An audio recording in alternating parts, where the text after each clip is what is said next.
Most performing bands are structured around the concept of a band leader, someone who provides creative vision to the band, business direction, or both. Within the progressive rock space, Ian Anderson was always the band leader of Jethro Tull. He made it obvious between being the lead singer and principal songwriter of the band, as well as the only member of the band who was a fixture over the years within the group. Similarly, within King Crimson, although I know Robert Fripp has never felt comfortable being called Crimson's band leader, he certainly was providing the function to that band, even if he didn't take that title. Some bands would work using a more democratic communal process to create their music and to pursue their business endeavors. This was often the case when the band contained more than one very creative person providing direction. Certainly bands like the Beatles come to mind here. And then you have Pink Floyd. Pink Floyd, over its existence, has approached the marketplace through both the communal process and through the bandleader model. But in Floyd's case, it's particularly interesting because over the course of their life, Pink Floyd has had 3 distinct band leaders. When Pink Floyd first started in 1965, Syd Barrett was generally viewed as the band's leader. Syd's leadership of the band was taken more through a passive approach, but he was nevertheless the band's leader. He was their lead singer, he was their lead guitar player, and he was their primary songwriter for the time he was with the band. And he was the main draw that was able to get the band signed to EMI Records. Norman Smith, who signed Pink Floyd to the label, had had a history working with the Beatles as Sir George Martin's understudy at Abbey Road Studios. And Smith was very much of the opinion that Syd Barrett was, like John Lennon, someone who was quirky but yet sophisticated, who could write music that a wide audience could relate to. Smith made a unique deal with Pink Floyd when he signed the band to EMI. Pink Floyd accepted a slightly lower royalty than most new bands of their time, but in order to encourage the band's creativity, Smith allowed them unlimited studio time at Abbey Road. This was a remarkable deal for the day. Studio time was not cheap on the open market, and it was also advantageous to the members of Pink Floyd as it gave them the opportunity to work with Norman Smith himself and later with other great producers who came up through the ranks at Abbey Road, perhaps most notably Alan Parsons, who worked with the band on their Dark Side of the Moon album several years later. Syd Barrett, of course, completed one full-length album with Pink Floyd, The Piper at the Gates of Dawn, and began working with them on what would be their second album, A Saucer Full of Secrets. Sadly, however, Syd was not with the band by the time A Saucer Full of Secrets came out on the market. By early 1968, Syd Barrett was experiencing significant mental difficulty, problems which were perhaps exacerbated by his intake of drugs. In order to deal with the situation, the band brought in a 5th member, guitarist David Gilmour, in essence as a proxy for Barrett to deal with these episodes. The thinking was that Barrett could, if necessary, operate as a silent partner providing songs to the band, with Gilmour performing them on stage and, where necessary, performing them in the studio. But even this model did not work for long. And by the spring of 1968, Syd Barrett agreed to step aside and leave Pink Floyd, leaving the classic Pink Floyd lineup in place. Guitarist David Gilmour, bassist Roger Waters, keyboardist Rick Wright, and drummer Nick Mason. This began Pink Floyd's Democratic period. Pink Floyd worked largely as a leaderless collective from the middle of 1968 until into 1976. At the start of this period, Pink Floyd would continue down the path of psychedelic experimental music that they had originally begun when Barrett was in the band. But the longer they stayed together, the more David Gilmour and particularly Roger Waters began to gel as songwriters. And they became very good at their craft with each passing album, something that was noted by the British public. Pink Floyd's early albums were generally top 10 items in the United Kingdom. Albums like A Saucerful of Secrets, Omagama, Atom Heart Mother, and Metal all did very, very well in Pink Floyd's home country. Pink Floyd in these early days, however, did not crack the North American market to any great degree. This is probably in part for a couple of reasons. The first was that, especially given the early tenure of Syd Barrett with the band and his association with drugs and LSD in particular, it became apparent fairly early on that EMI's North American affiliate, Capitol Records, was not eager to promote this band that was obviously targeting teenage audiences for fear that the label would be accused of foisting illicit drugs on younger listeners. Another issue, which probably went hand in hand with this, was that in North America, Pink Floyd's records were not distributed by EMI's Capitol Records label proper. They were instead distributed by a subsidiary label, Tower Records, that was generally reserved for regional acts, things like, for example, garage bands. In the UK, by comparison, Pink Floyd's first 3 albums were issued by EMI's Columbia label, not to be confused with Columbia Records in North America. That was a separate entity owned by CBS. Pink Floyd in the UK would, in 1969, be moved to a new subsidiary of EMI that Norman Smith ran, called Harvest Records, that specialized in progressive rock. Harvest was launched in North America as well, and Pink Floyd, upon its launch, was moved to Harvest. But in North America, Harvest Records was, like Tower Records, considered to be something of a Capitol Records ghetto. It did not receive the attention from radio stations nor the promotion from EMI as releases on the Capitol label received. Pink Floyd was well aware of this and were not happy about it. And when they had the opportunity to change the situation, would several years later. But the net result of this was that Pink Floyd's albums in North America did not do anywhere near as well as they did in the UK. The highest charting of Pink Floyd's early albums, that is, the albums prior to the release of The Dark Side of the Moon, would be Atom Heart Mother, which reached number 55 on the Billboard charts. A respectable showing, but nowhere near the performance that Pink Floyd was achieving in their native UK.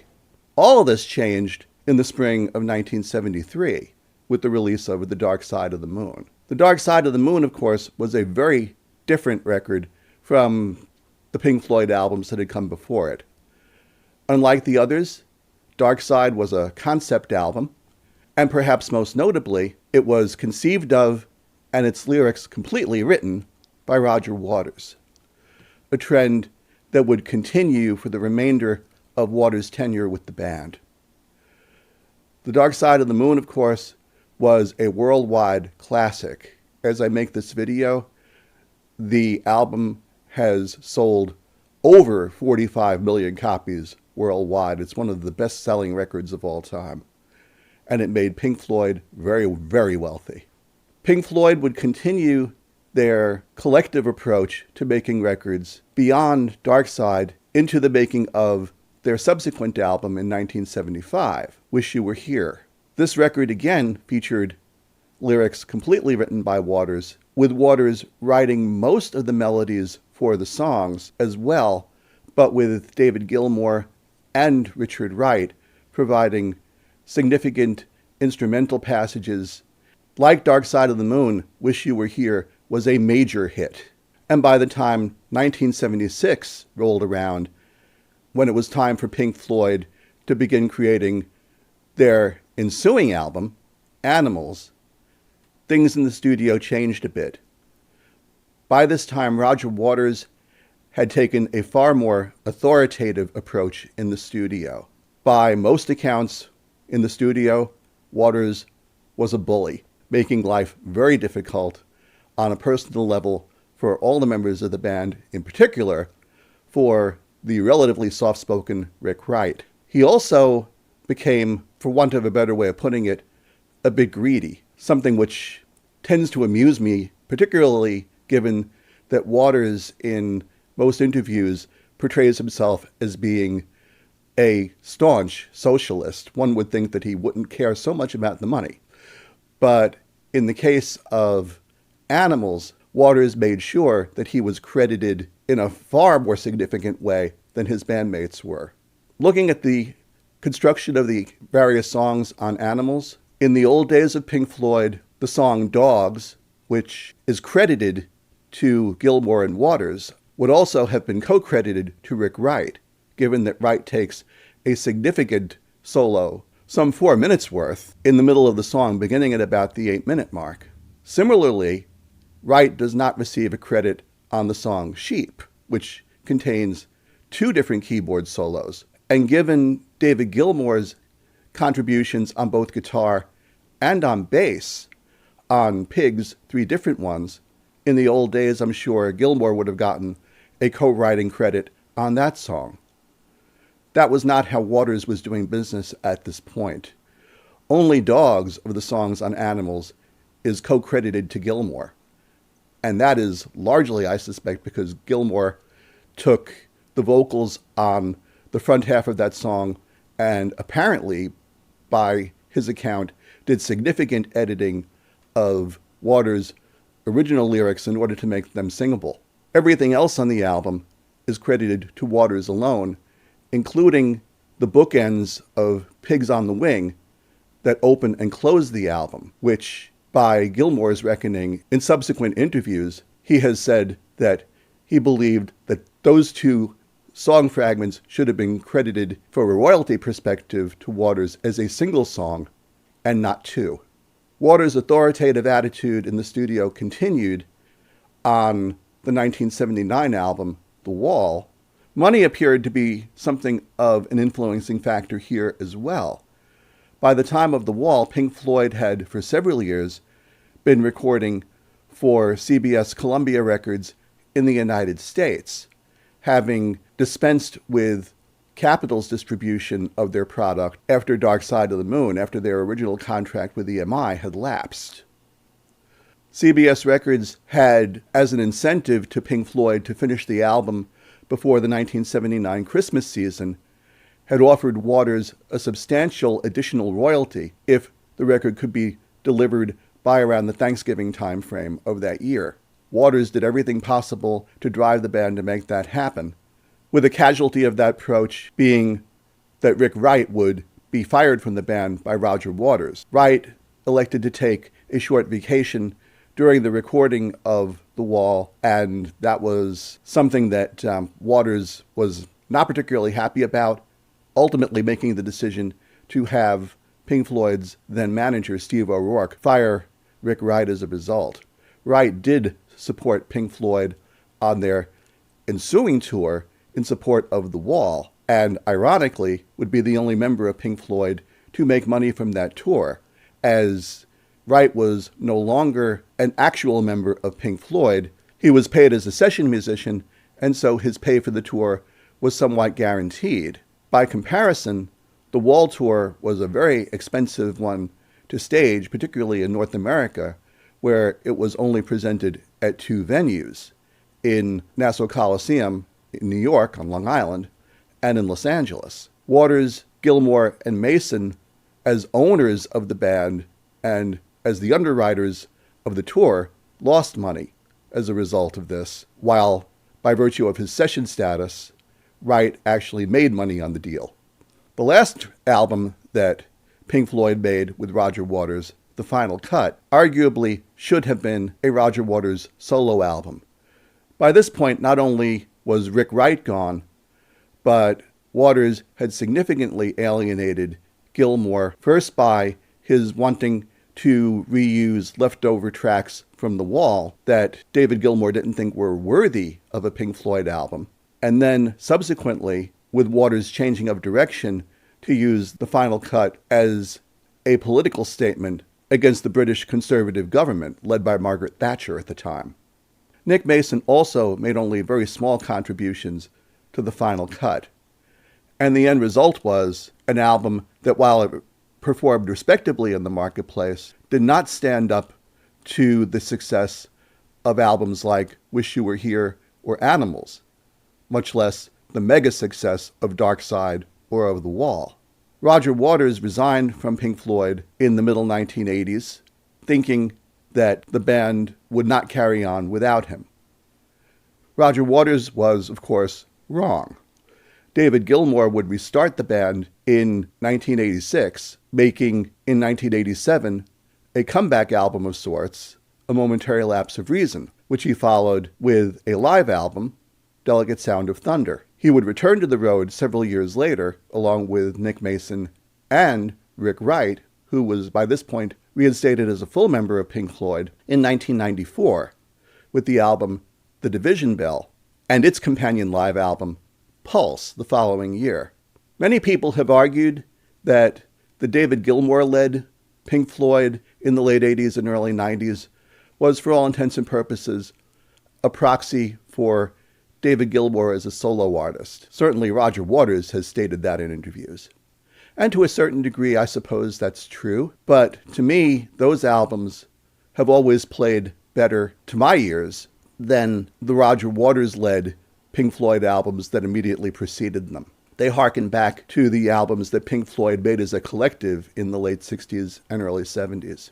Not that my opinion matters particularly, but my favorite Pink Floyd albums are the albums that come from the end of that collective period where the band was firing on all cylinders and Roger Waters had matured as a lyricist. Those albums being Metal, The Dark Side of the Moon, Wish You Were Here, and even Animals, which, granted, while Waters was becoming somewhat belligerent in the studio at this time, is a very good album that was largely conceived of during the touring of Dark Side of the Moon. Dogs and Sheep especially were written under other names during that touring experience in 1974 and retooled rather significantly for their inclusion on Animals.